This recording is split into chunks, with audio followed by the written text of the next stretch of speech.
வணக்கம் வணக்கம் நண்பர்களே, எல்லோரும் எப்படி இருக்கீங்க? இப்போதாங்க 2 வாரம் கசகஸ்தானில் ஊர் சுற்றிட்டு வந்தேன். ரொம்ப பேர் எனக்கு இன்ஸ்டாவில் மெசேஜ் பண்ணி கேட்டிருந்தீங்க, எங்கே வீடியோ போடவே இல்லைன்னு. ரொம்பவே பிஸியாக இருந்தேங்க. அதுக்கப்புறம் ஆஃபீஸ் வேலையெல்லாம் முடிச்சுட்டு இதோ நீங்கள் ரொம்பவே எதிர்பார்த்து காத்து கொண்டிருக்கும் டே 7ஓட காணொளி. வாங்க நம்ம காணொளிக்குள்ளார போகலாம்.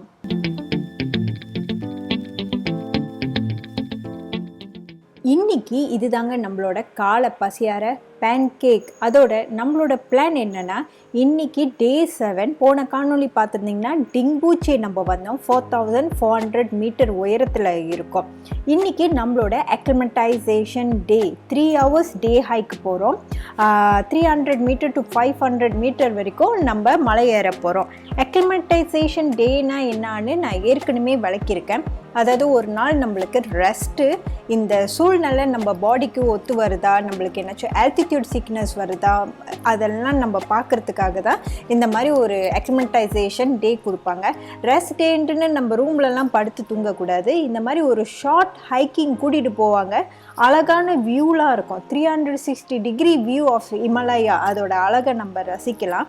எனக்கு இந்த 300 மீட்டர் டு 500 மீட்டர் அந்த அக்ளிமடைசேஷன் இருக்க, அதுதான் வாழ்க்கையிலேயே ரொம்ப கஷ்டமாக தூரமாக இருந்த மாதிரி தெரிஞ்சிச்சுங்க. கேட்க தான் 300 500, ஆனால் ரொம்ப கஷ்டமான ஹைக் தான். நம்மளோட போர்ட்டரும் நம்ம கூட ஜாயின் பண்ணிட்டாரு. ஏன்னா அவர் பேக்லாம் தூக்கிட்டு வர்றதில்ல, அவருக்கு வேறு ஒன்றும் இல்லைன்னு சரி என் கூட வரேன்னு அவரும் பாருங்கள் நடந்து ஜாலியாக வந்துக்கிட்டு இருக்காரு ரெஸ்ட் பண்ணாமல்.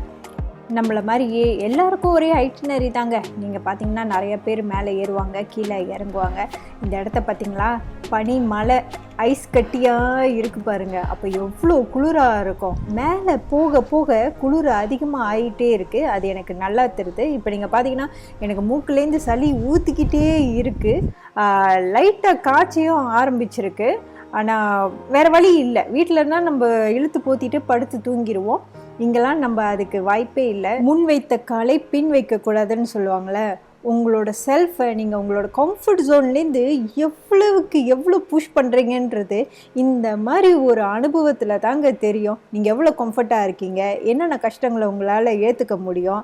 நீங்கள் கிவ் அப் பண்ணிவிட்டு இப்படி ஸ்டாப் பண்ணிடுறீங்களா, இல்லை உங்கள் ஜேர்னியை கண்டினியூ பண்ணுறீங்களா, உங்களோட வில் பவர் எவ்வளோ ஸ்ட்ராங்காக இருக்குன்றது இந்த மாதிரி ஜேர்னியில் உங்களோட செல்ஃபை பற்றி நீங்கள் நல்லா புரிஞ்சுக்கலாம். அங்கே பார்த்தீங்கன்னா நாளைக்கு நம்மளோட ஜேர்னியை அந்த வழியாக தான் கண்டினியூ பண்ண போகிறோம். லொபுச்சே போகிறோம். 4910 மீட்டர் உயரத்தில் இருக்குங்க. 7 கிலோமீட்டர் டிஸ்டன்ஸில் 6 hour பிடிக்குங்க அந்த ட்ரெக்கு. இப்போ நீங்கள் பார்த்தீங்கன்னா நம்மளோட அக்ளிமடைசேஷன் ஹைக்கை முடிச்சுட்டு கீழே இறங்கிட்டுருக்கோம். போகிற வழியில் அழகான வியூ பாயிண்ட் நிறையவே இருக்குது. இந்த மாதிரி நீங்கள் பார்த்தீங்கன்னா நான் நின்று, ஆனால் பார்த்து கவனமாக ஏறி ஃபோட்டோ பிடிங்க. ஃபோட்டோ பிடிக்கிறேன்ட்டுன்னு கீழே விழுந்துடாதீங்க. எப்போவுமே நம்மளோட செல்ஃபோட சேஃப்டி தாங்க முக்கியம், ஃபோட்டோ முக்கியம் இல்லை. அதனால் சுற்றி முற்றி பார்த்துட்டு கவனமாக ஏறி ஃபோட்டோ பிடிச்சிட்டு அதுக்கப்புறம் மெதுவாக நீங்கள் கீழே இறங்குங்க. நான் சொன்ன மாதிரி தாங்க இது 3 hours 300 to 500 மீட்டர் தான். ஆனால் உண்மையிலே கடுமையாக இருந்துச்சு. ஏன்னா இருக்க காற்று பலமாக அடிக்குதுங்க. அதனால் உங்களுக்கு மேலே ஏறுறதுக்கோ இல்லை கீழே இறங்குறதுக்கோ ரொம்பவே கஷ்டமாக இருக்கும். அதோட அடுத்து நான் சொன்னல நம்ம லொபுச்சே போகிறோன்ட்டுன்னு இருக்க நம்மளோட டெஸ்டினேஷனை நெருங்கிக்கிட்டு இருக்கோம். அதனால் பயணம் ரொம்பவே டஃப்பாக இருக்குங்க. நான் எப்போவுமே சொல்கிறது தாங்க, difficult path lead to beautiful destination. எப்போவுமே டெஸ்டினேஷனை விட நம்மளோட ஜேர்னி எப்படி இருந்தது தான் முக்கியம். அதனால் அந்த ஜேர்னியை நம்ம என்ஜாய் பண்ணணும். காய்ச்சல் தான் சளி தான் இருந்தாலும் அதெல்லாம் பொறுத்துக்கிட்டு நம்மளோட ஜேர்னியை கண்டினியூ பண்ணணும். 800, டவல்னா 200. இன்டர்நெட் பாருங்கள், 48 ஹவர்ஸ்க்கு ஒரு கார்ட் மாதிரி கொடுப்பாங்க. ஒரு ஆள் தான் யூஸ் பண்ண முடியும். 1300. 24 ஹவர்ஸ்னால் 800. சார்ஜிங்னா 300. ஹைக்கிங்கை முடிச்சுட்டு எங்களோட டீ ஹவுஸ்க்கு வந்துட்டோம். இப்போதைக்கு ஹீட்டர்லாம் ஒன்றுமே இல்லைங்க. ஏன்னா மத்தியானம் ராத்திரி தான் ஆன் பண்ணுவாங்க. அதனால் அதுக்குள்ளாரையே ஒரு ரூம் இருந்துச்சு. இங்கே கொஞ்சம் சூடாக இருக்கிற மாதிரி இருக்குது. இங்கே உட்காந்துருக்கோம். லஞ்சும் ஆர்டர் பண்ணிட்டோம். இந்த வாட்டி நான் நூடுல்ஸ் ஆர்டர் பண்ணேங்க.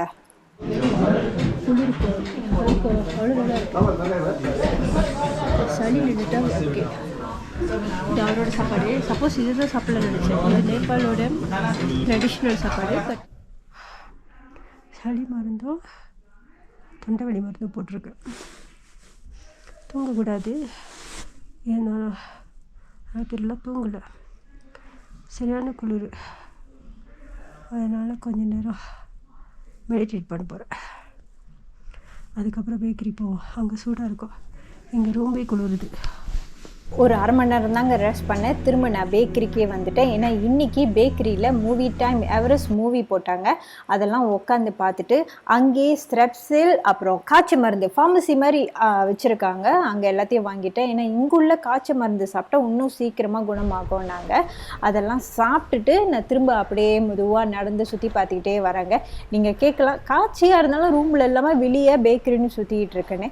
அந்த ரூம் உள்ளுக்கு இருக்கிறதே ஒரு கொடுமையான விஷயம் தாங்க. ஏன்னா எல்லாமே சில்லுனா இருக்கும், ஈரப்பசியாகவே இருக்கும். நான் ஏற்கனவே சொல்லியிருக்கேன்ல, ரூமில் ஹீட்டர் இல்லை, ஒன்றுமே இல்லை.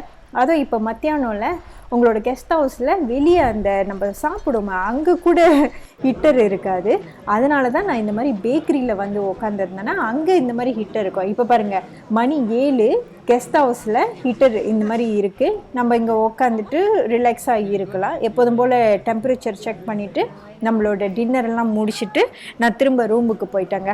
டைம் ஆக ஆக பார்த்திங்கன்னா என்னோடய உடல்நிலை கொஞ்சம் மோசமாக தான் போயிட்டுருக்கு. ஏன்னா நான் சொன்னேன்ல, குளிர் பரவாயில்ல, காய்ச்சல், சளினா, தொண்டை வலி எல்லாமே ஒரு பேக்கேஜாக வந்து நிற்கிது. அதனால் நான் அப்படியே உங்கள்கிட்ட குட் நைட் சொல்லிட்டு படுத்துடுறாங்க. 7வது நாளே இவ்வளோ கஷ்டப்பட்டேன். நான் 8வது நாள் எப்படி இருக்க போகுது அப்படின்றத உங்களால் யூகிக்க முடியுதுங்களா? அதுதான் நம்மளோட அடுத்த காணொளி.